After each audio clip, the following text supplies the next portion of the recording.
So looking at my skirt, I thought the bottom felt heavy and looked heavy, so I decided to put some fishing line on these two layers and then hopefully cut out the white part. The only problem is that this isn't cut on the bias, so it's not going to have the full ripply effect.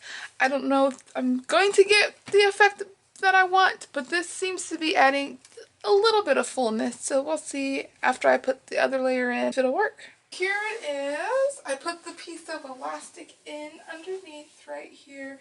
I took the tulle out of the bottom and was hoping that the fishing line would be more poofy than this, but I think it's okay. It's much more comfortable because the tulle was kind of itchy and it's lighter, and I think it looks okay. As for the bodysuit, I took it in 2 inches I think on both sides, and I feel like it just fits much better now. For the hip roll things, I don't know what you would call them. So I just cut out 2 ruffles of the fabric, and then I'll probably go in and then just like kind of sandwich them together like this. I'm not sure.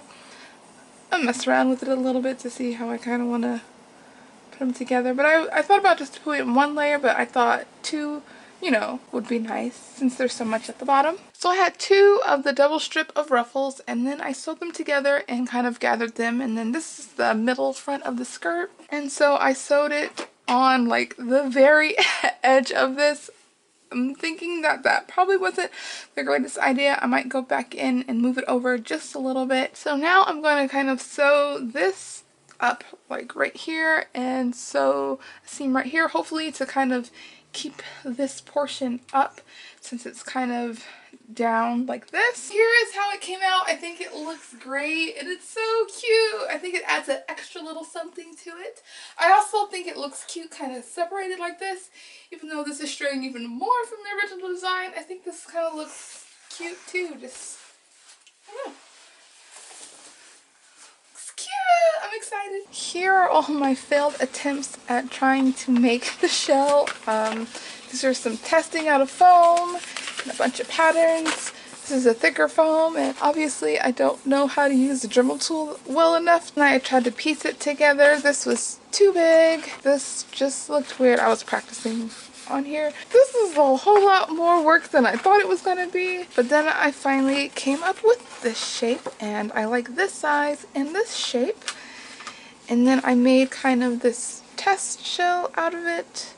And these lines are actually, this is the same pattern cut into pieces, and this is how my guidelines for these lines here. So now I'm about to remake this and do some shading on here, hopefully. So this is the heaviest weight of foam sheets at Hobby Lobby, and I just traced it on here, and then I'm just going to cut it out with some scissors. Here I have this top section positioned on top, and then I'm just going to draw this line here and then flip it and do the same to this one, and then put this here, draw a line, and put this here and draw a line, and then it is done. So now that I have these lines on here, I'm going to kind of cut like kind of curved into the lines, if that makes sense.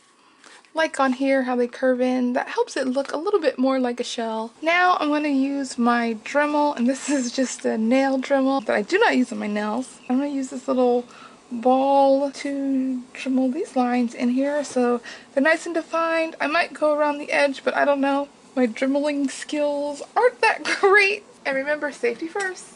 So I heated these up with the heat gun to kind of smooth out all the edges and give them a little bit of shape. Here is the paint that I'm going to be using. This is going to be kind of for my darker contour, and it's going to go all over, and then I'm going to kind of dry brush this on top of everything to kind of make it pop.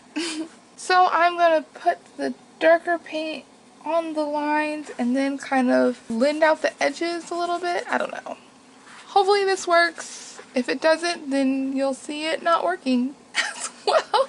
So as I was doing this, I decided to swirl it instead of going like this. I don't know if this is going to make a difference or not. I'm just sponging this on, and I'll probably have to do 2 layers of this. So here is the painted shell, and I don't know if you've noticed, but the lines are much cleaner. That's because I used this wood burner with this tip on it. It just looked really messy, the Dremel, and it was really shallow, and I forgot that I had used the wood burner on the the test one, but you can't see the shadowing that I did.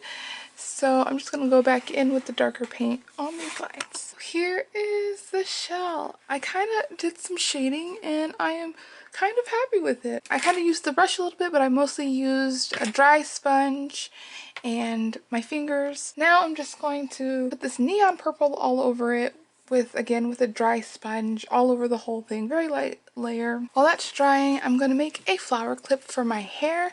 I'm going to take these apart, the layers, and then layer them back together and then just glue a clip on the back of it. Here is the shell with the neon on top of it and without the neon on top of it. I don't know if you can how well you can see. Definitely looks more textured with the neon, and there's definitely a color difference, but I can't see it on the screen, so hope you can see it. Here is my flower clip and the back of it, and it's attached with hot glue and a little piece of felt. Here is my shell. I had to shape it a little bit more. I didn't heat up the same as my test one, and probably not for as long because it ended up being a little bit bigger, so it didn't shrink down as much, but it still worked out. On the inside is magnets that I hot glued on the inside, and then just another magnet goes on top of it, and the fabric is like sandwiched in between it, and that's what helps it stick. Here, I'll show you. Like that. See?